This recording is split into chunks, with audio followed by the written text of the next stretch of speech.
Dolphins fans, welcome to Dolphins Today. I am Will Scott here to preview this game between the Miami Dolphins and the Detroit Lions. Some injury reports to discuss, as well as keys to victory and players to watch as Miami is going into Detroit trying to pick up their 5th win of the season.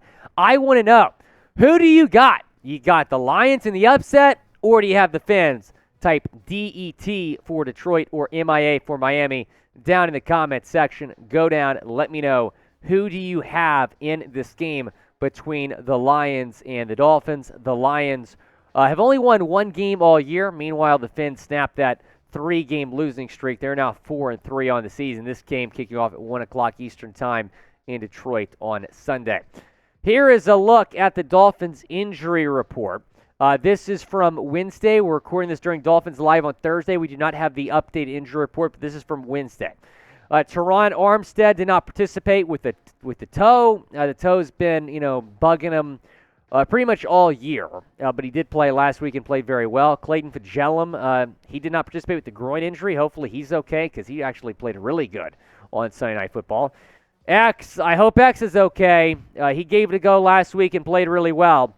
He did not participate in practice on Wednesday. Neither did Durham Smythe with the hammy. Jerome Baker was limited with a hip. Tanner Connor was limited with a knee. Keon Crossan as well. Cater Kohu limited with an oblique. So by the look of it, hopefully Crossan and Kohu are on track to play on Sunday. Greg Little was limited with an Achilles injury. But these guys are also limited. The Dolphins injury report, once again, pretty lengthy here. Emmanuel Ogbah limited with a back. Zach Sealer limited hand and ankle. Skylar Thompson with a thumb. Jalen Waddle shoulder. Christian Wilkins with the hand injury. These guys were a full go. Liam Eichenberg with the knee. Raheem Mostert. Tua Tagovailoa. The good news is he was a full participant. The bad news is there's a left hand injury that is popped up on the injury report here. So something to monitor. Again, the good news, he was a full participant, but you hate to see him on the injury report with a hand injury now. So hopefully he's okay as we'll shift gears from that to keys to the game. What is it going to take for the Dolphins to come out of Detroit with a victory? You got to be explosive on offense. I mean, the Lions have one of the worst defenses in the league. You have got to take advantage going up against a defense that bad. In fact, the Lions are ranked dead last in the NFL in scoring defense. The Dolphins should torch this team in the air, on the ground. They should put a lot of points up on the board and score early as well. Here's how the Lions rank defensively. Like I said, dead last in the NFL, giving up 32.3 points per game. They're 22nd in passing defense, 249.3 passing yards allowed per game. And then they're third to last in rushing defense with 162.8 rushing yards allowed per game. So that brings me to, from that, rushing defense to feed Raheem Mostert. Let Raheem Mostert go to work in this game, man. Chase Edmonds does not need to be getting any carries. Raheem Mostert, I want him to get a bulk of the carries. He's kind of emerged as the Dolphins' RB1, 241 yards in his last 3 games. Here's what he's done this season. 388 yards, 87 carries, 4.5 yards per carry, 1 touchdown this season for Raheem Mostert. He is no doubt the best running back you have on this Dolphins team right now. Get him involved and do it early. Speaking of early, start fast. I mean, this is a key almost every week for me because the Dolphins have struggled doing this year. But what did you do last week? You started fast. You got up 13-0. I'm telling you, if you start fast on the road against Detroit, you're going to win this football game. You do not want to give the Lions, albeit they're pretty bad at keeping leads, but you do not want to give them any momentum early at home. Start fast in this game, and I think you win it.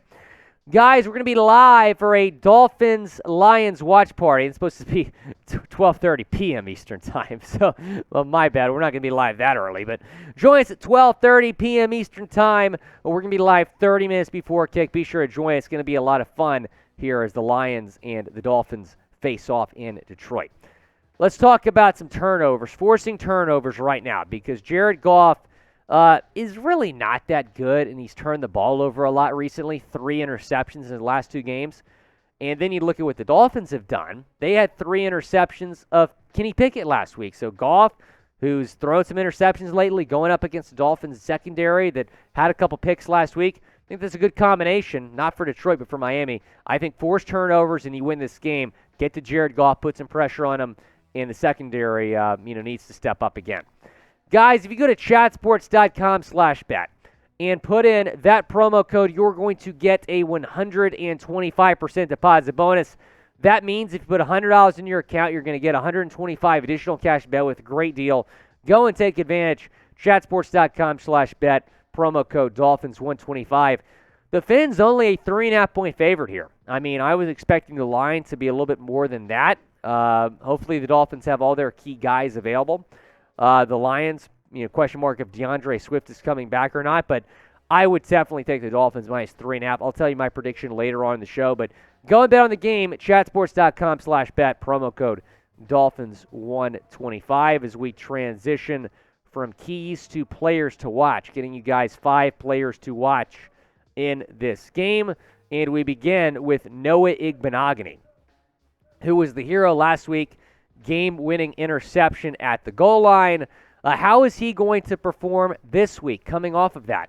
Now, I may remind you that 2 weeks ago against Minnesota was probably the best game that Igbo's had in his career. He struggled last week, but got the job done he needed to with that game-winning pick. So I'm hoping that Igbo kind of uses that to boost his confidence. Now, if Kohu and Cross are going to be back, maybe he's not going to get much playing time. But if not, he's going to have a significant role here, and hopefully he plays well. Chase Edmonds is a player to watch. How is Chase Edmonds going to respond after a really brutal start to the season here in his first 7 games? He's been terrible. More drops than any other player in the league. Is he going to be RB2 in this game? I'm not sure. Maybe they'll give Gaskin some carries, but Edmonds certainly a player to watch. Hopefully he can turn his season around. Tua Tagovailoa, I'm excited to see what he can do. Last week he was playing great in the first quarter, then kind of cooled off. Still put together a pretty decent stat line, got bailed out by a few dropped interceptions. But I think Tua has a really good game. He knocked the rust off last week. He's going up against a very bad Lions defense. I think Tua goes off in this game. How many touchdowns is Tua going to throw for against the Lions? Go down in the comments section. Is it 2? Is it 3? Is it 4? Is it 5? Is it 6? Let me know down in the comments section. The Lions are very bad. It might be a really big day for Tua. If you have a fantasy football team with Tua on it, start Tua. He's going to go off. So about JP, man. JP's been great lately. Been one of the best edge rushers in the league the last month or so after kind of a slow start to the season. Here's what Dolphin Nation tweeted out earlier. Jalen Phillips has a 90.1 overall grade the last 4 weeks and only trails Myles Garrett at the edge rusher position. So JP's been great, man. I think he has a really big game here. The Lions' offense is not terrible, but you still got to put pressure on Jared Goff, and I think JP's going to do that. I think he has 2 sacks in this game. That's my prediction. Brandon Shell, man, what a pickup he was. That's why I was so excited when they signed him to the practice squad a few weeks back, because I knew he'd eventually be elevated, and I knew he'd play well. He's far better than Greg Little. I mean, imagine having Greg Little out there as a starter, man. So he's been much better than Little. If AJ comes back and starts, I expect Shell to be the backup swing tackle, but AJ's not going to be back this week. Shell be starting at right tackle, and I'm excited to see what he can do against the Lions front 7. If Shell has another really good game, you got to think about keeping him as a permanent starter, even when AJ does come back. Guys, go down in the comments section, predict the score. Who's going to win? What is the score going to be? The Dolphins coming in at 4-3. The Lions coming in at 1-5. Dolphins are the favorite, but it's never easy to win on the road in the NFL. They cannot overlook this Detroit team, and I did not think they will. Lions keep it close for a while, but in the fourth quarter, Tua and the Fins pull away. I'm taking Dolphins 27, Lions 16. That is my official prediction. I think the Dolphins get the job done in Detroit and prove to 5-3 on the season.